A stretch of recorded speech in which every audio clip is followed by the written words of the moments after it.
Rajasthan sub inspector भर्ती परीक्षा रद्द होने के फैसले ने छात्रों के गुस्से को सड़कों पर ला दिया है। मंगलवार को उदयपुर में बड़ी संख्या में छात्र प्रदर्शन करते नजर आए। छात्रों का कहना है कि पेपर लीक और धोखाधड़ी के मामलों के कारण भर्ती प्रक्रिया रद्द करना सही कदम नहीं है। उनका आरोप है कि मेहनती और ईमानदार छात्रों को कुछ बेईमान लोगों की वजह से सजा दी जा रही है। इस दौरान छात्रों और पुलिस के बीच तीखी बहस भी देखने को मिली। प्रदर्शनकारियों ने चेतावनी दी है कि अगर उनकी मांगे नहीं मानी गई तो आंदोलन और तेज किया जाएगा। राजस्थान सब इंस्पेक्टर भर्ती परीक्षा को रद्द किए जाने के फैसले ने प्रदेश भर में छात्रों के बीच गहरी नाराजगी पैदा कर दी है। इसी कड़ी में मंगलवार को उदयपुर में छात्रों ने सड़कों पर उतरकर जोरदार प्रदर्शन किया। हाथों में तख्तियां और बैनर लिए प्रदर्शनकारी नारेबाजी करते हुए अपनी मांगों पर अड़े रहे। छात्रों का कहना है कि भर्ती को रद्द करना मेहनती और ईमानदार अभ्यर्थियों के साथ नाइंसाफी है। उन्होंने आरोप लगाया कि पेपर लीक और धोखाधड़ी जैसे मामलों के पीछे कुछ गिने चुने लोग जिम्मेदार हैं, लेकिन इसका खामियाजा हजारों छात्रों को भुगतना पड़ रहा है। उनका कहना है कि सरकार को दोषियों के खिलाफ सख्त कार्यवाही करनी चाहिए और उन छात्रों को मौका देना चाहिए जिन्होंने ईमानदारी से परीक्षा दी थी। प्रदर्शन के दौरान माहौल तनावपूर्ण भी हो गया। छात्रों और पुलिस के बीच तीखी बहस हुई। पुलिस ने प्रदर्शनकारियों को समझाने की कोशिश की, लेकिन छात्र अपनी मांगों को लेकर अड़े रहे। कई बार स्थिति ऐसी बनी कि झड़प की नौबत आ गई। हालांकि बाद में पुलिस ने हालात को काबू में किया और प्रदर्शन शांत कराने की कोशिश की। छात्रों ने सरकार को चेतावनी दी है कि यदि उनकी मांगों पर जल्द विचार नहीं किया गया तो ये आंदोलन और बड़ा रूप ले सकता है। उनका कहना है कि वे न्याय की लड़ाई लड़ते रहेंगे और किसी भी सूरत में हार मानने वाले नहीं हैं। की बात करता है, रामराज की बात करता है। आप खुद बताइए, क्या ये रामराज है? रामराज में एक निर्दोष होता है, उसको न्याय मिलना चाहिए। क्या ये न्याय था? अगर जो दोषी कुछ लोग हैं, हम मानते हैं उनके खिलाफ कार्रवाई होनी चाहिए थी, हम खुद चाहते हैं, क्योंकि उनके साथ जो लड़के बाहर रह गए उनके साथ अन्याय हुआ, उनकी वजह से वो अंदर आ सकते थे। पर एक झटके में तुम लोगों ने सबको बराबर कर दिया और तुम कहते हो हमने न्याय दे दिया। ये कैसा रामराज है? ये कौन सा अमृत महोत्सव मना रहा देश? हमारे ये समझ में नहीं आ रहा। आज हमारी गरिमा तुमने छीन ली, आदमी इज्जत से जीता है। हम वो किसान कौम के लोग हैं जो जमीन से अपना रोटी छीन के निकालते हैं। हम सरकारों से न, इन अधिकारियों से, इन नेताओं से, लोगों से तो छीन ही लेंगे, इतनी कुब्बत हम रखते हैं। पर कम से कम जो किरोड़ी लाल जी हैं, हनुमान बेनीवाल, रोजाना तुम कह रहे हो हमारे पास इतने सबूत हैं। भाई क्या करेगा? अचार डालेगा क्या सबूत का? तू क्यों नहीं देता? तू पूछता है मुख्यमंत्री मुझे बता दे कि मैं इन लोगों के सबूत दे दूं, वो अधिकारी चले जाएंगे, वो नेता चले जाएगा। भाई क्यों दबा के बैठा है तुम सबूतों को? क्यों नहीं लाता है? सिर्फ मीडिया में आता है तो सुर्खी में रहता है, क्योंकि तुझे पता है बेरोजगार लोग ज्यादा हैं, वो सिस्टम की हकीकत को नहीं जानते, तेरी भावनाओं से जुड़ेंगे। भाई तेरे पास सबूत है तो तू लेके आना दे। कम से कम जो निर्दोष लोग हैं उनको न्याय मिले। मैं मेरी बात करता हूँ, मैं 2013 में कांस्टेबल बना था। 6 साल नौकरी करने के बाद मुझे लगा कि नहीं यार, अधिकारी बनना चाहिए। कांस्टेबल के नीचे पोस्ट में कुछ नहीं है। मैंने 2019 में रिजाइन कर दिया। 19 में रिजाइन करने के बाद साल भर में तैयारी के लिए गया, तो कोविड की वजह से मुझे जयपुर से वापस घर आना पड़ा। मेरी तैयारी डिस्टर्ब हुई। फिर मैं पटवारी बना। पटवारी बनने के बाद मैंने आरएस मुख्य एग्जाम लिखा, वो मेरा नहीं हो पाया। मेरी तैयारी कम रही क्योंकि मैं सब इंस्पेक्टर का फिजिकल की तैयारी कर रहा था। सब इंस्पेक्टर मेरा चयन हुआ। मैंने वीडियो प्री एग्जाम और मुख्य एग्जाम निकाले। क्या इतना एग्जाम निकालने के बाद मेरा एसओजी से चैलेंज है कि अगर मेरे जितने भी एग्जाम निकाले, हर एग्जाम की जांच की जाए। और मेरा छोटा भाई टीचर है, मेरे 2 बहनें टीचर हैं, उन सब की जांच की जाए। अगर मेरे घर में कोई एक भी मिलता है तो मैं कहता हूँ तू चौराहे पे लाके फांसी चढ़ा दे, गोली मार दे। यार ये कैसे न्याय की बात हुई? तू सारा मीडिया में आके बोलता है कि हम 400 लोगों को फर्जी वो है, तो भाई सबूत लाने यार, जेल में डाल, हमें डाल दे, क्या दिक्कत है? जाएंगे हम। अगर मैंने गलत किया, मेरी वजह से कोई ईमानदार लड़का अंदर आएगा, उसको तो न्याय मिलेगा। आगे हम चाहते हैं कि डबल बेंच में जाए, सरकार हमारे पक्ष रखे, हम भी हमारे पक्ष मजबूती से रखेंगे, हमें न्याय करने का आदेश उसके बाद का भी इस पर करना। देखिए, राजनीति तो क्या है कि आज ओछी हो गई है, बहुत ज्यादा ओछी हो गई है। उनको किस मुद्दे पर उठानी चाहिए, राजनीति किस मुद्दों पे करनी चाहिए, उनके वो तो विषय रहा ही नहीं है। क्या सड़कों पे गड्ढे पड़े हुए हैं, बच्चों की एजुकेशन, जो रेप केस अभी लेटेस्ट उदयपुर में हुआ है, आपको पता हो तो इन पे बोलिए ना कोई।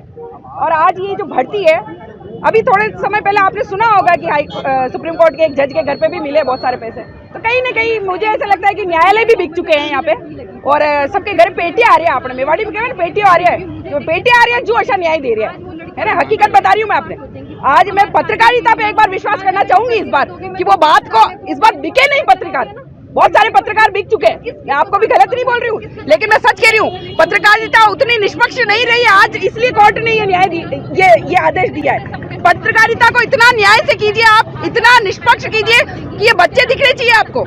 ये आप एक बताइए, आज तक इतनी भर्ती हुई, आज तक इतनी भर्तियां हुई हैं, क्या कभी कोई उसमें घोटाले नहीं हुए? क्या कभी पेपर लीक नहीं हुए?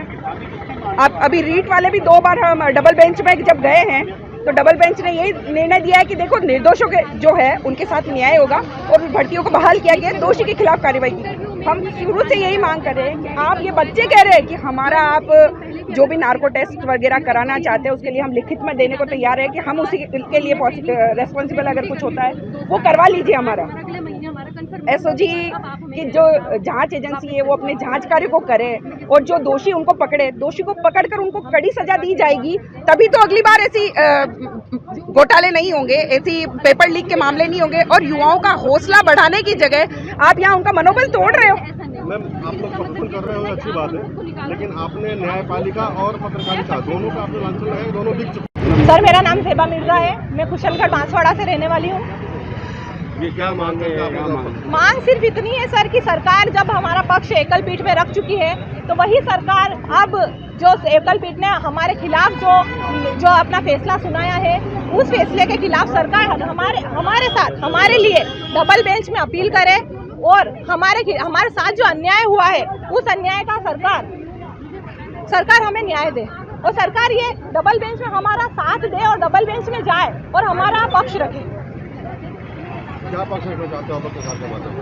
सरकार चूंकि सर जब एकल पीठ में हमारे खिलाफ याचिका दर्ज की गई थी एसआई भर्ती 2021 के खिलाफ, तब माननीय न्यायाधीश द्वारा ये कहा गया था कि सरकार अपना पक्ष रखे कि सरकार क्या चाहती है इस भर्ती पे अपना पूरा इन्वेस्टिगेशन, जो भी आपका एसओजी भी सरकार का ही अंग है, एसओजी द्वारा जो भी इन्वेस्टिगेशन किया गया है, जो भी आपने जो ऑब्जर्व किया है, जो भी चीजें आपके पास है, जो भी सबूत है, उसके आधार पे या जो भी आप देखते हैं जो चयनित है, जो ईमानदारी से लगे, जो मेहनती है, उनका सबका पक्ष देखते हो सरकार क्या चाहती है। तो 1 जुलाई 2025 को सरकार ने अपना पक्ष रखा जब न्यायालय में, तब न्यायाधीश ने बिना उस पक्ष का किसी हमारे जो आदेश आया उसमें कोई जिक्र नहीं है। ठीक है, कोई दिक्कत नहीं, न्यायालय है, माननीय न्यायालय की हम बहुत इज्जत करते हैं, हमें उससे कोई दिक्कत नहीं, लेकिन हम ये चाहते हैं कि जब सरकार ने एकल बेंच में हमारे लिए हमारा पक्ष रखा तो अब भी रखे और ये पक्ष रखे कि ये जो चयनित है इस भर्ती को यथावत रखा जाए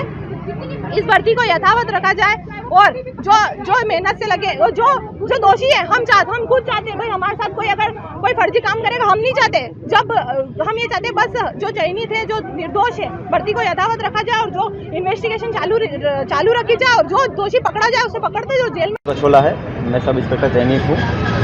हमारे साथ जो सरकार का माननीय न्यायालय का जो आदेश आया है उससे अन्याय हुआ है।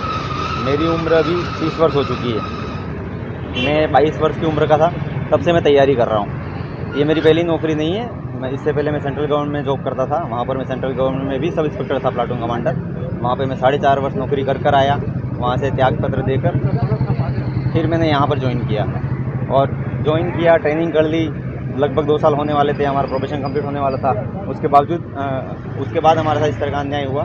तो मेरा माननीय सरकार से यही निवेदन है, हाथ जोड़कर निवेदन है कि जब हम गलत नहीं थे तभी आप सिंगल बेंच में हमारे पक्ष में खड़े थे, आपने हमारे लिए पैरवी की।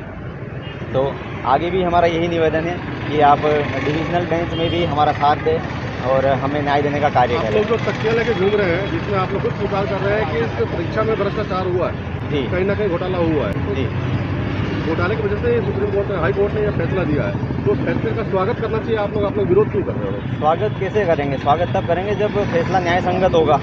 फैसला न्याय संगत इसलिए नहीं है क्योंकि जब जिन लोगों ने चीटिंग करके आए या फिर पेपर लीक करके आए, जिस भी माध्यम से आए, डमी बिठाकर आए, तो वो लोग जो आए हैं उनका प्रतिशत तो मात्र 6-7% है। बाकी के जो ईमानदार लोग हैं उनका क्या? तो 6-7% को आप लोग चिन्हित करके सरकार के हवाले क्यों नहीं करते? बिल्कुल, उनको चिन्हित करके सरकार, अभी तक जो राज्य सरकार ने कार्य किया है बहुत अच्छा कार्य किया है। लगभग 55 लोगों को उन्होंने सलाखों के पीछे भेजा है और ऑलमोस्ट जो जितना भी कचरा आया था वो सारा क्लियर हो चुका है। कुछ लोग ही बचे थे जिनको निकालना रहा था, बट माननीय न्यायालय का ये आदेश आ गया और उससे एक झटके में ही हमारा जो सब कुछ था वो सब हमसे छीन लिया गया। तो मेरा आगे निवेदन है कि हम